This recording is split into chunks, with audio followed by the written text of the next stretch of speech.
Good afternoon. You know, there are moments in this life, and I mean this literally, when the pure, unadulterated evil is unleashed on this world. The people of Israel lived through one such moment this weekend.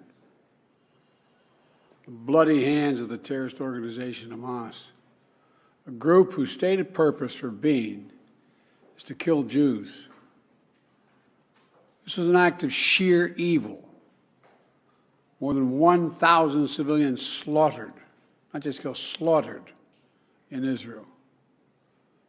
Among them, at least 14 American citizens killed. Parents butchered using their bodies to try to protect their children. Stomach-turning reports of babies being killed. Entire families slain. Young people massacred while attending a musical festival to celebrate peace.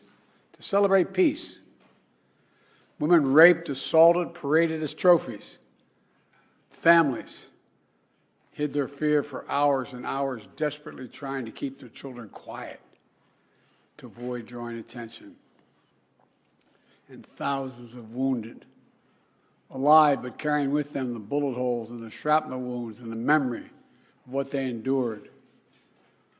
You all know these traumas never go away.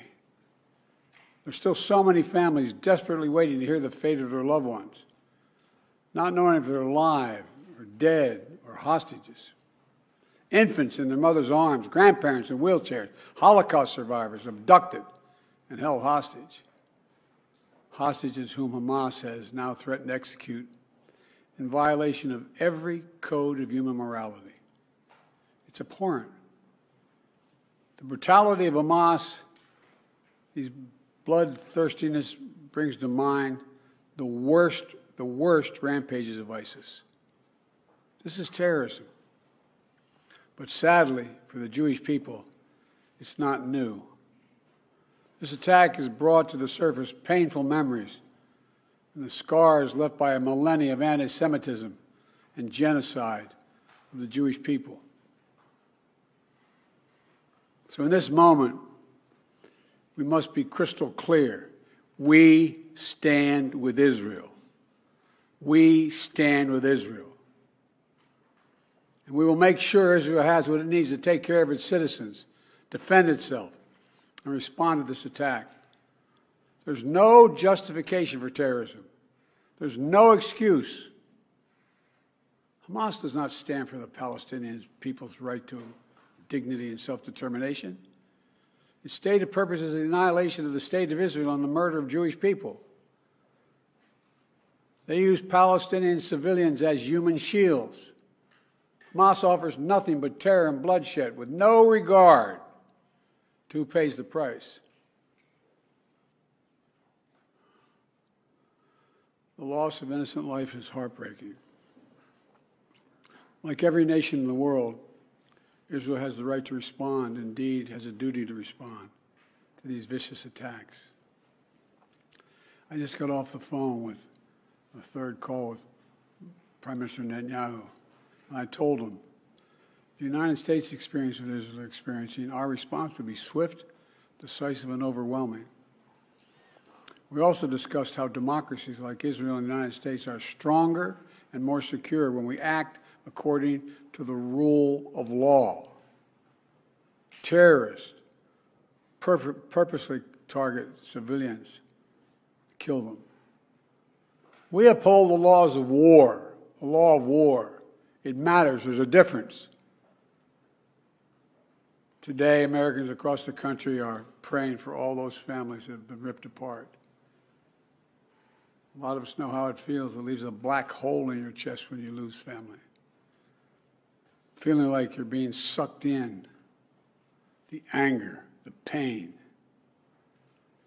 the sense of hopelessness. This is what they mean by a human tragedy, an atrocity on an appalling scale. We're going to continue to stand united, supporting the people of Israel who are suffering unspeakable losses and opposing the hatred and violence of terrorism.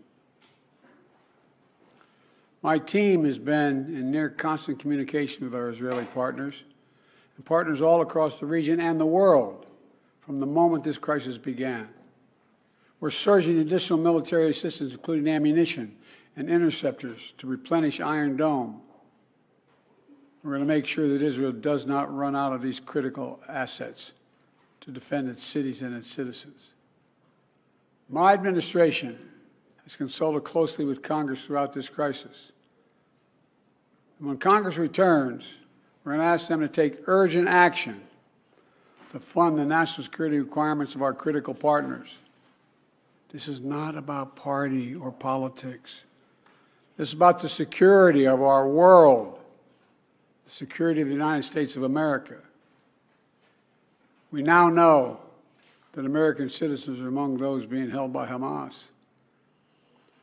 I've directed my team to share intelligence and deploy additional experts from across the United States government to consult with and advise Israeli counterparts on hostage recovery efforts. Because as president, I have no higher priority than the safety of Americans being held hostage around the world. The United States has also enhanced our military force posture in the region to strengthen our deterrence. The Department of Defense has moved the USS Gerald R. Ford Carrier Strike Group to the Eastern Mediterranean and bolstered our fighter aircraft presence. And we stand ready to move in additional assets as needed. Let me say again, to any country, any organization, anyone thinking of taking advantage of this situation, I have one word: don't. Don't. Our hearts may be broken, but our resolve is clear. Yesterday I also spoke with the leaders of France, Germany, Italy, and UK to discuss the latest developments with our European allies and coordinate our united response. This comes on top of days of steady engagement with partners across the region. We're also taking steps at home.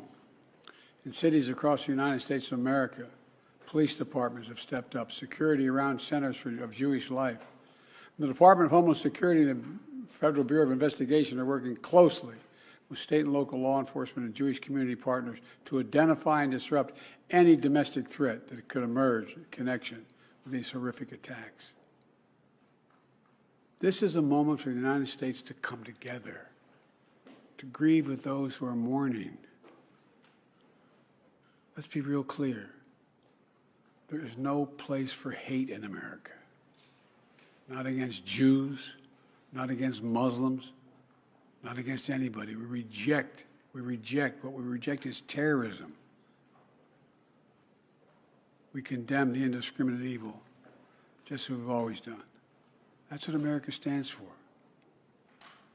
You know, just over 50 years ago, I was thinking about it this morning, talking to the Secretary of State, the Vice President in my office.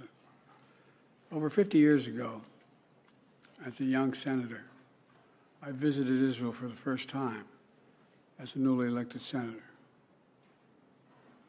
And I had a long, long trip, a meeting with Golda Meir in her office just before the Yom Kippur War.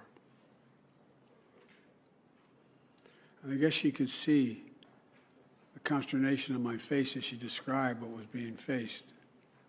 They were facing. We walked outside in that sort of hallway outside her office to have some photos. She looked at me all of a sudden and said, "Would you like to have a photograph?" And so I got up and followed her out. We were standing there silent, looking at the press. She could tell, I guess, I was concerned. She leaned over and whispered to me, she said, "Don't worry, Senator Biden. We have a secret rep in here in Israel." My word is what she said. We have no place else to go. We have no place else to go. For 75 years, Israel has stood as the ultimate guarantor of the security of Jewish people around the world, so that the atrocities of the past could never happen again. And let there be no doubt, the United States has Israel's back. We will make sure the Jewish and democratic state of Israel can defend itself today, tomorrow, as we always have. It's as simple as that. These atrocities have been sickening. We're with Israel. Let's make no mistake. Thank you.